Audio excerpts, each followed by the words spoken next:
$500 million now available for the national campaign to combat the chikungunya virus.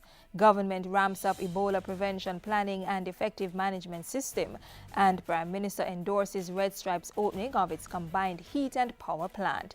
I'm Simone Wolf with Jamaica House Weekly. With a $500 million budget, government last week unveiled a comprehensive plan of action to address the outbreak of the chikungunya virus on the island.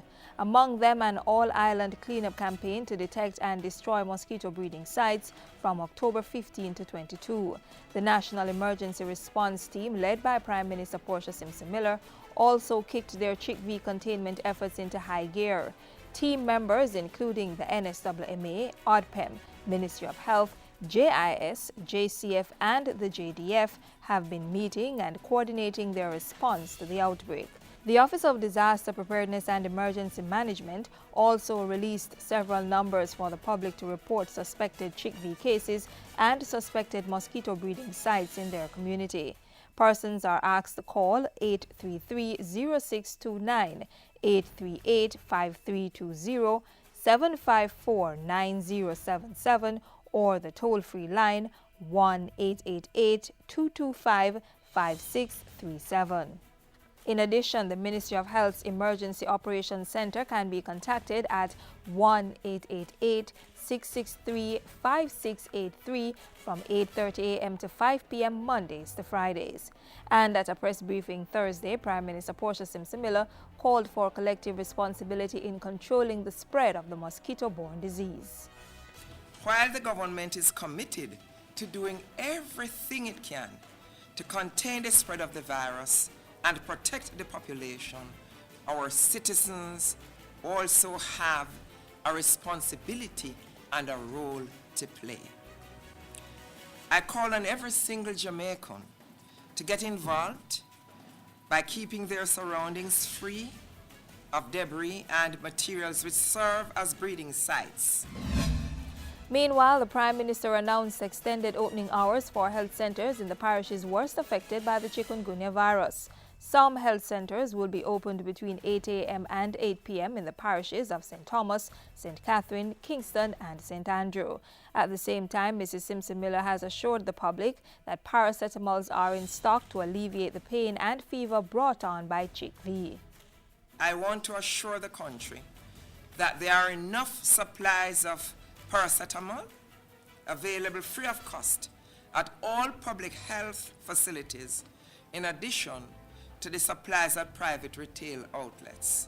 There's no need for any unreasonable increase in the price of this commodity.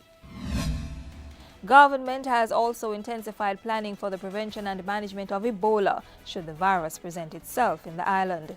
Prime Minister Simpson Miller said the Ebola Contingency Action Plan included the Ministry of Health and ODPEM receiving logistics coordination support from the Jamaica Defense Force, while the police would provide public safety and law and order enforcement support. In addition, she said sensitization and refresher training on Ebola management would be held with emergency first responders. She also assured that the country had adequate Ebola safety kits for health workers and other first responders, and said quarantine facilities and equipped isolation wards were being established. Jamaicans are being encouraged to take action as part of our personal responsibility in this situation. Avoid traveling to Ebola-affected countries and regions, and truthfully declare your travel history when arriving and departing the island.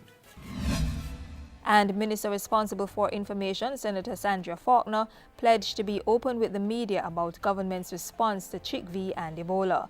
Senator Faulkner said the National Monitoring Committee would give timely updates. We will give you weekly updates, and that committee is chaired by me. Colonel Price is leading the coordination of the cleanup activities.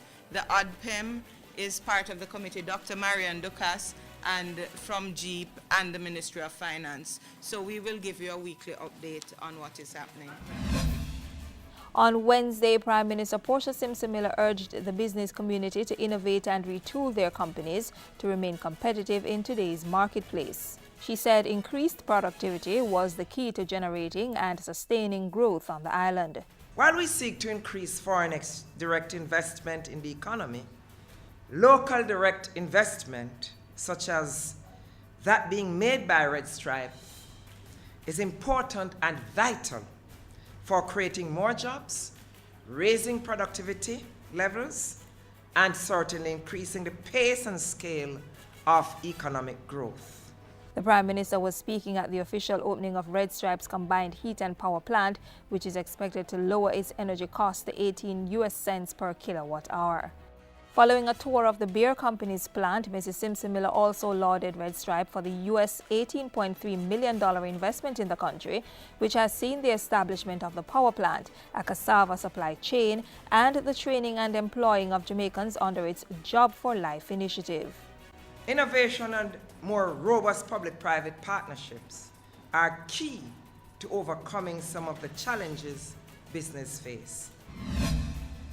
May this inaugural induction ceremony redound to the benefit of all who love and play chess, and may the game of chess continue to grow from strength to strength. The Minister with responsibility for sport was speaking at the inaugural Jamaica Chess Federation Hall of Fame Awards ceremony recently. She saluted the awardees and the nominees, the Chess Federation and sponsors for their contribution to the sport. The recognition of excellence and outstanding achievements is crucial to the development of sports. It encourages those who show promise, ignites ambition in those who have already achieved, and popularizes the sport with the general population.